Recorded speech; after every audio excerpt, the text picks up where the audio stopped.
Et salut tout le monde, aujourd'hui on se retrouve pour une nouvelle vidéo et dans cette vidéo je vais vous faire un speed coloring dans le grand classique tome 5 Mystère. J'ai fait cette vidéo parce que j'avais pas trop d'idées et puis dans un speed coloring c'est pas hyper compliqué à faire. J'ai quand même pas mal galéré pour filmer, rien que pour faire attention à ce que ma tête aille pas devant la caméra, enfin bref, une vraie galère. Au final, hein, oui, c'était quand même assez compliqué. Mais bon, après je suis contente, j'espère que la vidéo va pas être trop longue et pas trop ennuyeuse du coup. Donc pour faire ce colo, j'ai utilisé mes feutres Staedtler. Donc là j'ai choisi les couleurs à l'avance. Donc cette vidéo va également vous permettre de voir comment je fais mes mystères. Donc j'ai choisi mes feutres à l'avance, ce que je ne fais jamais d'habitude. Parce que j'aime pas ça en fait, je perds tout le temps l'ordre des feutres et j'y arrive pas, mais bon pour le bien de la vidéo je les ai choisis avant. Donc j'aime beaucoup les Staedtler pour faire ce type de coloriage parce qu'il y a deux pointes, donc il y a une pointe qui va me permettre de délimiter toutes les zones que je vais devoir colorier, donc là vous les voyez à peine, et il y a l'autre pointe du coup qui va permettre de colorier, c'est une pointe, je sais pas comment dire, mais elle fait beaucoup moins de traces que si on utiliserait des petites artist pen ou des bics ou quelque chose comme ça. C'est pour ça que j'aime beaucoup ces feutres, et donc je les avais en pack de 72. Voilà, donc après j'ai légèrement modifié les couleurs parce que c'est vrai qu'au niveau du nuancier j'avais pas tout ce qu'il me faut, il me manque pas mal de brun. Je crois que je l'avais déjà mentionné dans une vidéo coloriage terminé. Et donc c'est vrai que c'était pas forcément évident. Donc bon, après là c'est vrai que le côté speed coloring pour deviner quel personnage c'est un peu raté, puisque là j'ai dû prendre mon tome 5. Et dans le tome 5, je sais pas si vous avez remarqué, mais les traits sont hyper foncés. Mais j'avais pas le choix tout simplement parce que là du coup j'ai fait attention à pas me pencher pour pas vous gêner, mais du coup il me faut des traits beaucoup plus foncés parce que sinon je vois rien du tout et je dépasse. Donc même là c'était un peu compliqué, j'étais pas sûre de bien délimiter, enfin bref, j'ai fait quelques erreurs que j'ai réussi à rattraper bien heureusement, mais voilà, c'était pas évident, donc j'ai été obligée de prendre, pour les speed coloring je vais utiliser plutôt ce tome là, puisque quand les traits sont trop clairs, certes c'est plus joli et en plus ça accentue le côté mystère, sauf que je ne vois rien du tout et je vais être obligée de mettre ma tête devant, et c'est franchement pas le but, hein. on va pas se le cacher. Et donc là vous m'avez vu, donc bon là le petit carnet qui dépasse, c'est mon nuancier en fait. J'ai dû changer une teinte, la teinte que je suis en train d'utiliser, j'ai dû la changer parce que ça m'allait pas du tout. J'ai pris un gris quand je l'ai testé sur mon cahier de test. Ça sortait pas du tout comme ça, et là j'avais pas du tout aimé, donc j'ai changé et j'ai trouvé une teinte qui correspondait beaucoup mieux, malgré le fait que toutes les couleurs sont globalement plus claires que ce qu'elles auraient dû être. C'était un coloriage qui était assez sombre, donc j'ai pris toutes les teintes un peu plus claires, mais là j'ai pris la bonne teinte exceptionnellement parce que j'avais pas la bonne. Voilà, donc je mets ça dans mon nuancier. Et par contre pour les Staedtler, le seul petit défaut que je pourrais leur donner en fait, c'est qu'ils n'ont pas de référence, du numéro de référence. Donc ce qui fait que si on veut faire un nuancier, ce qui est quand même... moi personnellement, si je l'avais pas fait, j'aurais été bien en galère. Mais du coup c'est un peu pénible parce que bon, encore j'ai la boîte de 72, je sais qu'il existe une boîte de 120. Mais rien que pour les 72, tous les numérotés et les ranger dans l'ordre, ensuite les numérotés avec des petits...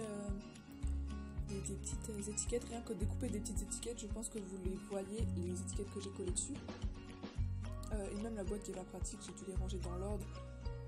Enfin bref, c'était un peu la galère, voilà, le fait qu'il manque des références c'est franchement chiant. Mais bon, maintenant je suis contente de l'avoir fait, même si c'était très long et que c'est toujours pénible à ranger. Au moins ça me soulage pas mal, c'est vachement pratique. Voilà. Donc après, en ce qui concerne du coup le coloriage en lui-même, quand je fais mes mystères, je commence toujours à partir du 2 en fait. Le 1 je le garde toujours par la fin parce que j'ai déjà fait plusieurs fois dans mes débuts. Je commençais par le contour noir, mais non seulement ça me gâchait le côté mystère, bien que là je me répète, il n'y a pas trop de côté mystère vu que les traits sont hyper foncés. Mais ça me gâchait le côté mystère, et en plus rien que le fait d'avoir déjà les contours, je me permettais du coup de colorier un peu à l'arrache dans la zone en dépassant sur les traits noirs et en me disant c'est pas grave. Sauf que du coup si ça se voyait légèrement que j'avais dépassé sur les traits noirs, les traits noirs étaient pas hyper opaques, c'était pas ouf. Donc ce qui fait que maintenant je fais comme ça. Je trouve ça vachement plus simple. Enfin c'est pas plus simple en fait, c'est vachement plus long. mais le rendu à la fin est plus joli parce que du coup je me force bien à délimiter mes zones et à les colorer entièrement, ce que je ne ferais peut-être pas si je balayerais directement dans les zones. Parce que généralement je laisse du blanc du coup en me disant c'est pas grave, on colorie à l'arrache. Et donc voilà. Et après dans le sens de coloriage, j'ai utilisé, bon je l'ai fait là, je l'ai fait à la verticale, d'habitude je le fais à l'horizontale. D'habitude même je ne fais pas du tout de sens en fait, je colorie un peu comme ça va et je m'arrange pour faire le moins de traces possible et je trouve que ça fait moins de traces. Bon par contre quand il y en a, elles se voient et ça gâche direct le truc, mais je préfère avoir une ou deux traces pas terribles plutôt que d'avoir beaucoup de traces mais toujours dans le même sens.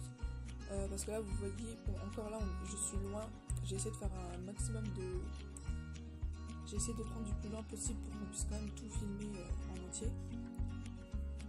Voilà, et je ne sais plus ce que je disais.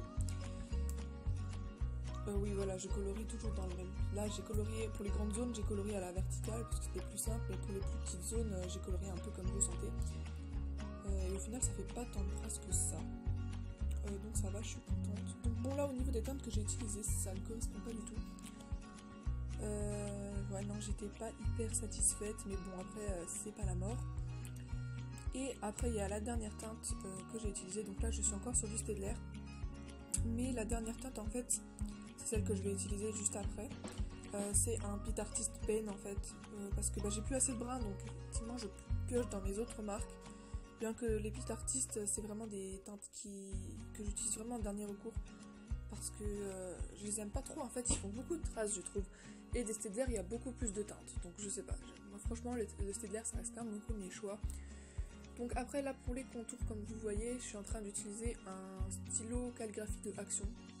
Donc au début j'avais acheté ça, je croyais que c'était des stylos pour faire les contours ou le dessin, des stylos fins.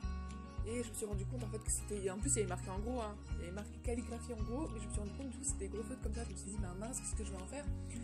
Et c'est vrai que du coup avec les mystères, je les ai testés, j'ai essayé beaucoup de choses avec les mystères. J'ai fait d'abord au crayon de couleur, ensuite j'ai utilisé des gros marqueurs qui traversaient évidemment, mais je ne les avais pas vus. Après j'ai dû utiliser des feutres normaux parce que je les faisais encore au crayon, donc je faisais le contour noir au feutre, mais c'était pareil assez terne. Et j'ai même utilisé des feutres d'ardoise, là je vous dis pas le carnage, ça a traversé comme pas possible, j'ai gâché un colo à cause de ça. Et à la fin, j'ai opté pour ceux-là parce que je trouve que les tailles elles sont assez variées parce que des fois dans les contours noirs, on peut très bien avoir des fins contours comme des gros contours. Et donc je les trouve hyper bien, donc vu qu'il y a 3 tailles différentes, je trouve ça vachement pratique. Et donc, vous voyez, et puis ils sont hyper noirs, ils sont bien intenses, donc ça fait vraiment bien ressortir le colo. Donc là après je suis en train de faire le tour et... voilà, j'arrive presque à la fin du colo qui ma foi fut plutôt rapide pour une fois, il m'a dû me prendre 30 minutes. Donc voilà, donc je fais le tour pour faire ressortir et après je vais utiliser du stylo mini ball blanc pour marquer la teinte. Voilà, donc sur ce je vais vous laisser et je vous dis à bientôt pour une prochaine vidéo. Ciao!